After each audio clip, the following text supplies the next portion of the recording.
Studying the German longsword, have you ever found yourself wondering, Krumphau, Schielhau, what is the difference between those two sometimes? Even though it can be confusing, we've got a good, clear, simple model that we'll share today. Next.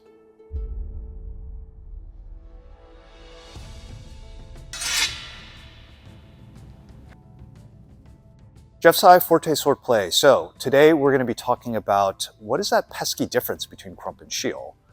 There are definitely times, for instance, when you're actually talking about, say, the three tactics of Krumphau, that crumping short bit, hey, is that a Schielhau or is that actually a Krumphau? I'm going to come back to that in a second, but it's a really great question. Also, there can be confusing things. Joachim Meyer, for instance, says, hey, there are three different Schielhaus, and the second Schielhau is basically crossed hands, very much like the Krumphau. How do you reconcile all those different things? So we'll come back to those 2 points in a minute. Here's the basic idea. Okay, so if we start with a 45-degree angle coming in, I think part of the confusion is the fact that we look at this very high usage case as our standard. And it's a great place to start, but it doesn't address some of the much less common things that could actually happen. So from here, we're used to say, okay, here's a Krump, and I'm going to go this way, right? So here's where I'm doing this. So you can see why, like, Krump could be associated with the running off pattern. And then similarly from here, I might do this, right? Try to get that shield to that shoulder or ear or to the eye or whatever, right? So all of a sudden, now we're talking about this pattern, right? So these two patterns, this running off, Ablauffen, versus a cutting through, so not with the long edge though, but with the short edge, right? Those two patterns you could very easily sort of ascribe as, okay, running off is Krumphau, cutting through with the short, through the X, that's simply Schielhau, and that works great for that angle. And I think what works really, really well to broaden the concept without being inconsistent is to actually now look at this by sort of expanding all the different angles that can come in. And you're going to see, actually, here's the key takeaway. Those two patterns can both be Krumphau, and those two patterns can also be Schielhau. And the long and short of it is, it really depends on the angle of the person's blade that you're dealing with for you to define like which pattern is the one that you would be using to be a Krumphau or Schielhau. So I'll illustrate that, okay? So if we have Andre come back over here. So rather than starting at 45, he's going to start at 0 degrees here. And in fact, one other general thing, so this analysis I think works really, really well for anything that's kind of horizontal and above, like Oberhau, basically. Oberhau all the way to the middle Hau. When we start getting into Unter angles, it just becomes, we're no longer talking about Krump and Schiel. Both of those are Oberhau things from above, okay? So from all the way down here, so you can still envision, okay, there's still sort of like a running off, very flat version you can do, and then also I can do sort of like a middle Hau, cut to Andre this way, right? So this, and then as he starts going up, this, and then from here. So everything from this quadrant all the way up to 12 o'clock, same idea basically works. And the key is what happens when he starts going past it.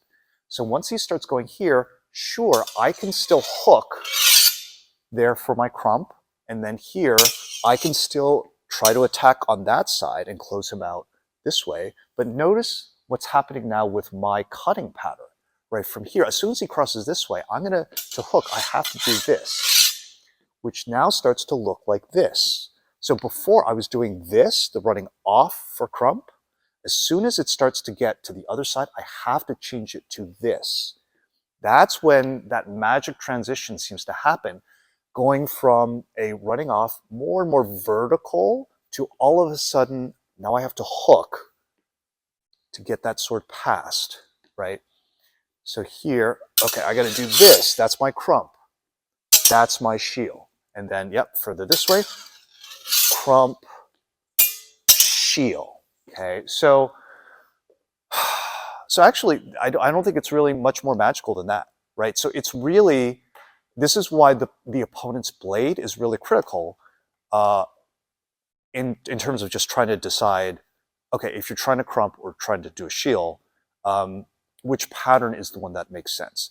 And so I think hopefully that's really helpful, because I think why it's taken me a long time to sort of like come to that very simple definition is because you don't see a situation where someone's cutting to your, so this is from their right to my left, cutting from their left to my right when I'm also on my right.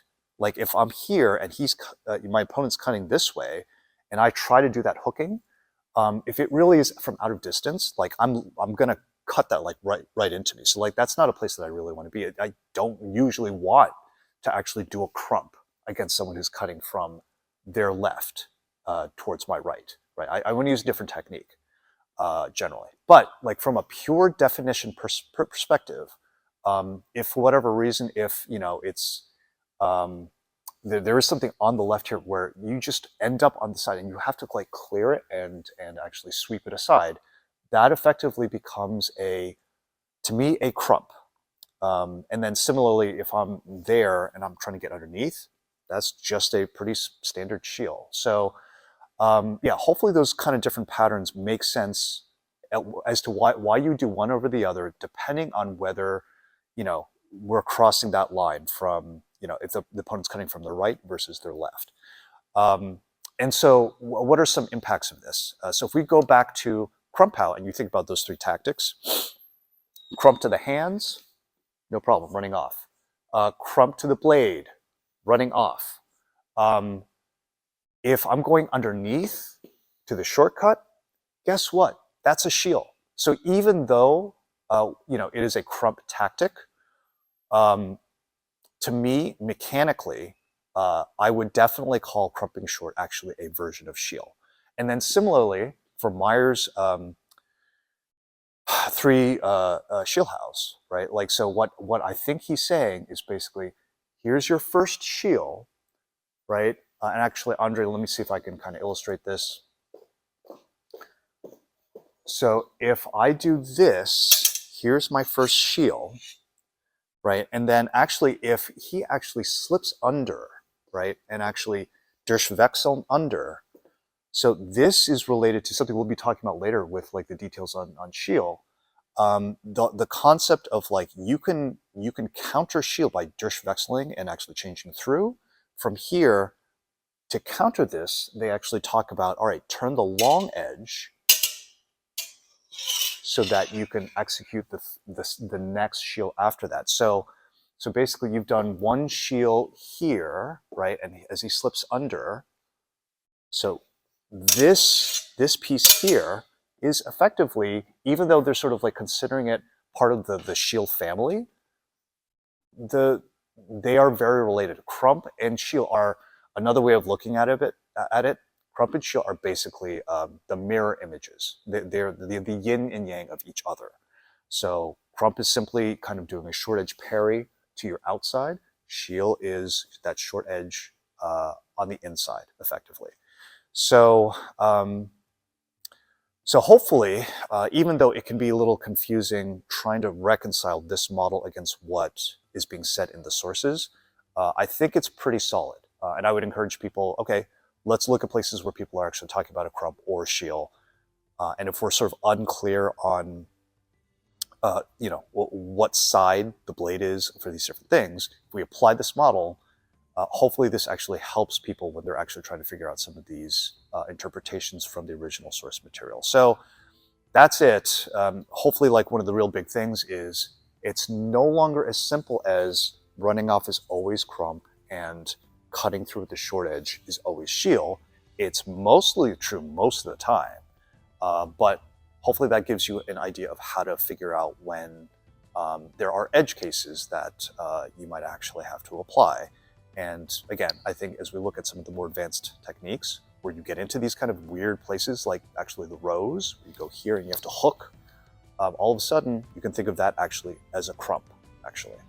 So food for thought. Hopefully that add some clarity as we look at more complicated stuff. And as always, like, share, subscribe, comments if you got other thoughts about things that seem like they might be relevant to this, or questions about, okay, are there other edge cases we haven't talked about? So yeah, we'll talk to you next time.